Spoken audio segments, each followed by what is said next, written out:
السلام عليكم ورحمة الله وبركاته. دكتور عثمان waxaan doonayaa inaan ka soo jawaabo su'aalaad soo weydiisay. Su'aashaas jawaabteeda insha Allah ayaan u soo baxay. Marka waa arkaynaa. Isbaana su'aasha soo qortay muuqaalkii aan soo dhigay Facebook-ga waxay ahayd dadkan wax kala waxayna ku hormaraane waxay xagga nadaafadda inooga hormarayaan qashin ururinta. taasaan doonaya bal inaan ka jawaabo. halkaas sidaad u aragto 3 haamood baa yaala oo casaana oo isbarbaryaal mid walba way lamaan tahay. يعني waa kuwa qashinka waaweyn bahashu intaa ay banaanka joogto in ka hooseysa ama in ka dheer bay hoos jirtaa markuu gaadhigu qashinku qaadayo ilaa sagxaddaas soo baxaysa. sagxadda hoose wixii ka sareeya ay kor u baxaya oo qaadaya qofka marka uu soconayo isagu waxa u taala qashinkeena gacanta ku tuurayso waa kan halkan qaybtan sigaarka loogu talagalay.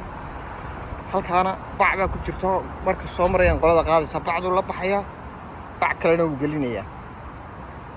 يعني guriga kalena wad aragtaa oo halka hor yaala taas dhismo kasta waxa weeye wuxuu leeyahay taaweyn iyo taayir masaafada isu jiraan wax soo si maaha weyn oo aad ma kala foga. taa macnaheedu waxay keenaysaa qofku talaabo hadduu qaadaba wixii uu gacanta ku hayay qashin ahaa murqad yar ah ama koob uu shaah ka cabay ama sharaab ka cabay wuxuu la helayaa meesha uu rabay. tanteedina tii iminkana wata intaa u jirta. haddaan halkan hore u dhaqaaqo isla gurigan uu yahay tanna waa kantiisa hor taalo. markaas sabab uu qofku banaanka wuxuu tuuraba heli maayo.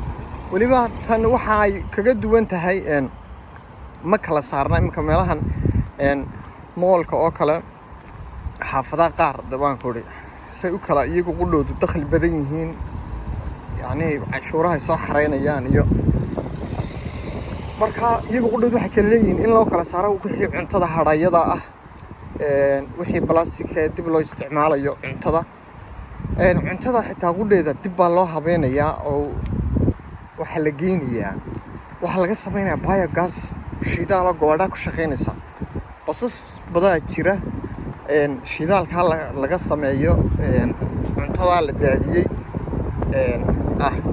lagu isticmaalo waa tan haddana waxa sheeray halka kale waa ka guryaha kale hor yaala. waxa kale oo tusaya halkan waxa la dhigayaa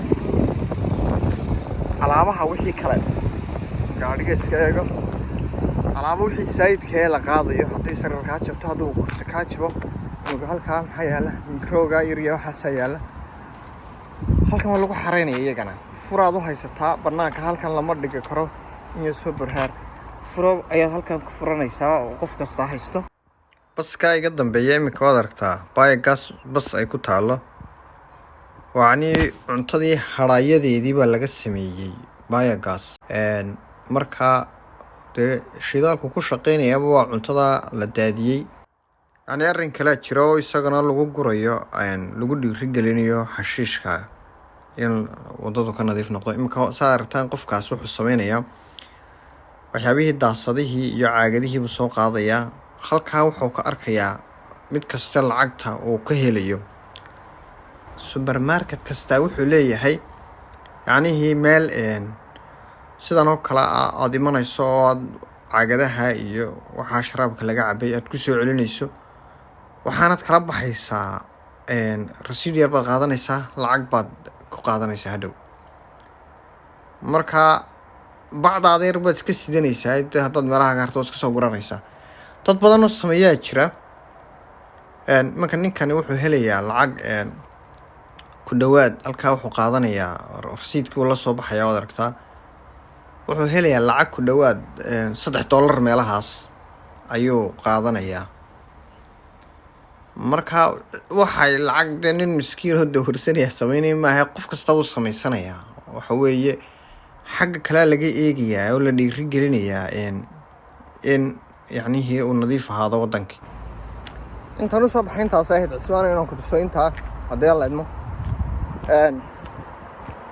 qofku inuu isagu jeclaysto inuu meelaha xashiish ku tuurayo way jiraan meelo badan oo dee yacnihii marka imka meelahani buuxsamaan oo kale karaatoonta iyo kala qashinka in lacag dhigaa way jiraan laakiin time bay qoladaas ku qaadayaan waxay la tahay su-aasha ayna ka soo jawaabay aad baan kuu salaamaya saaxiib adag iyo akhyaarta kalaba